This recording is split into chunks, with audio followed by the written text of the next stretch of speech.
And as usual, when you see me here, it's that time to get updated, that time for MISHAPI Voice TV English News Update.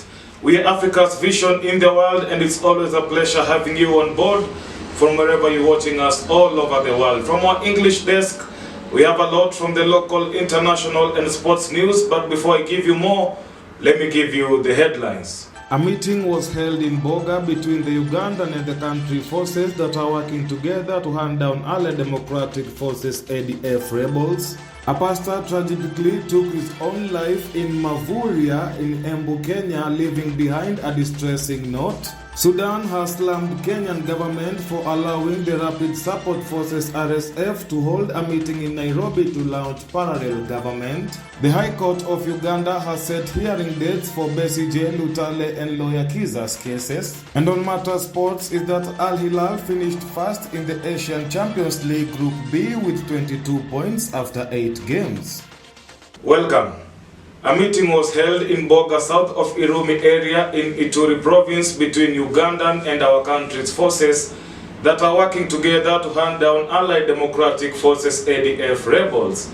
After the Boga stage, the operation commander and the military governor spokesperson in Bunia, the capital of the region, with the first delegation of Ugandan Army.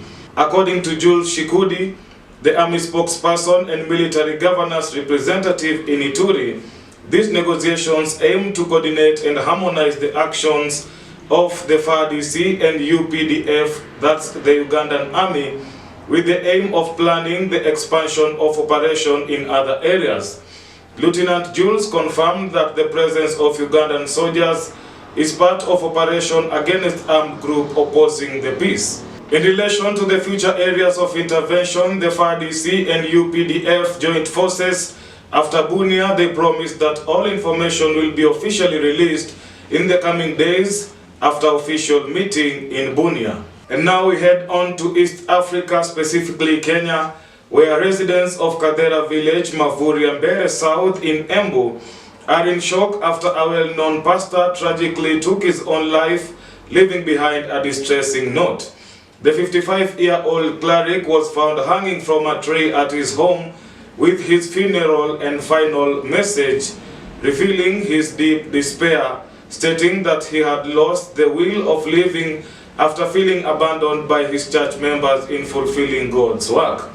The pastor's death has left the local faith community devastated, with many struggling to comprehend what pushed him to such extreme actions, describing him as a dedicated and passionate spiritual leader who had served tirelessly in his ministry.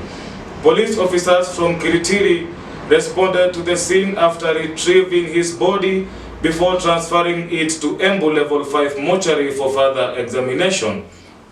Mental health advocates have since called for more support for religious leaders, emphasizing that even pastors face emotional struggles and should seek help when needed.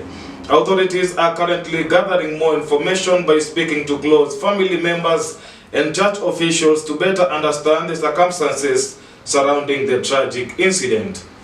And still on news involving Kenya and Sudan is that Sudan has slammed the Kenyan government after allowing the Rapid Support Forces RSF to hold a meeting in Nairobi to launch a parallel government. In a statement, Sudan Ministry of Foreign Affairs accused Kenya of violating its obligation under the international law of the United Nations Charter, the Constitutive Act of the African Union, and the Convention on the Prevention and Punishment of the Crime of Genocide by hosting the meeting.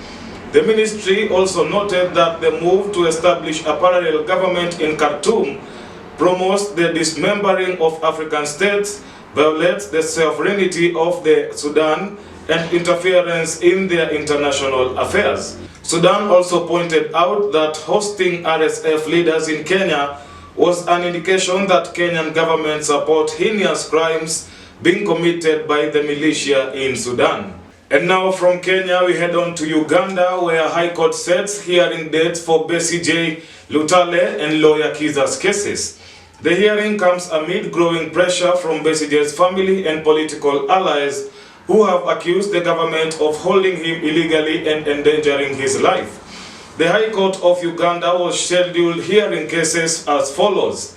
Besigye and Lutale's cases will be heard on February 19th, 9 a.m. in Kampala. The case challenges their continued detention following the imprisonment by their General Court Martial despite a Supreme Court ruling declaring the trial of civilians in the military court illegal. In a separate case, lawyer Ezron Kiza's hearing is scheduled for February 25th at 10 a.m.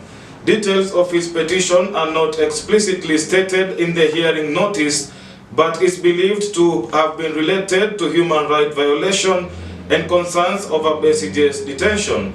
The hearing also comes at a critical time as the opposition group, human rights activists and religious leaders intensify call for justice and rule of law in Uganda. And a big thanks for keeping me company. You're watching MISHAPI Voice TV. That great news now takes us to indulge and dive into international update. Belgium is reinforcing maritime police forces at a harbor of Antwerp to fight rising drug violence. As he attended the daily inspection, Belgium Interior Minister Bernard Quinton confirmed that 100 people will be hired. The port of Antwerp is an important location within Belgium's broader fight against drug-related violence. More than 7,000 people were checked at the port last year, and 51 suspects have already been arrested this year. Efforts are being accelerated after the country's capital, Brussels, saw a wave of drug-related violence in the recent week. The city saw 6 shootings related to drug gangs in a span of just 2 weeks, with 2 people killed since the start of February. Bernard and Justice Minister have committed to reinforcing police forces in both Antwerp and Brussels.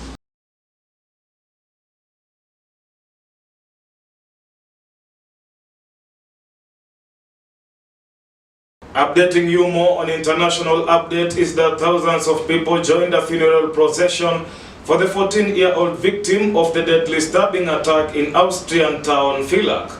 Following the march, a church service was held, also attended by top politicians including Federal Chancellor Alexander Schellenberg, who came from Vienna. 5 other people were injured in the knife attack, including 2 teenage boys. The suspect, a 22-year-old Syrian, was arrested after the attack. Authorities saying suspect had possible connection to Islamic State group but appeared to have acted alone. The attack comes at a time when the topic of migration has taken center in many European countries, including Austria. Far-right leader Herbert Kickl called for a rigorous crackdown on asylum in the wake of the attack.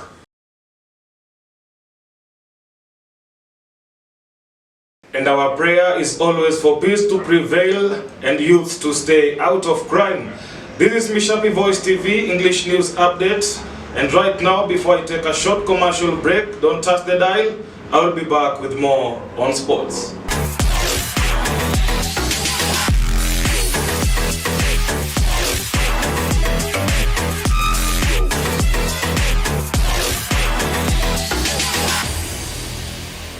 On matters to do with UEFA Champions League is that Feyenoord, Club Brugge, Bayern Munich and Benfica are through to the round of 16 after their second leg playoff.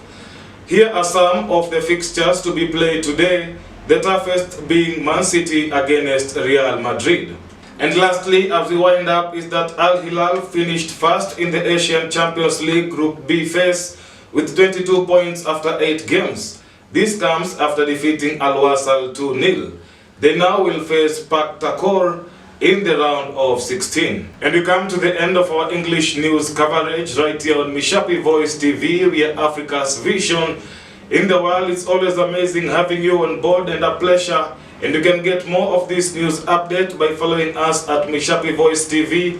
Have a blessed time, stay safe, mind about your neighbor.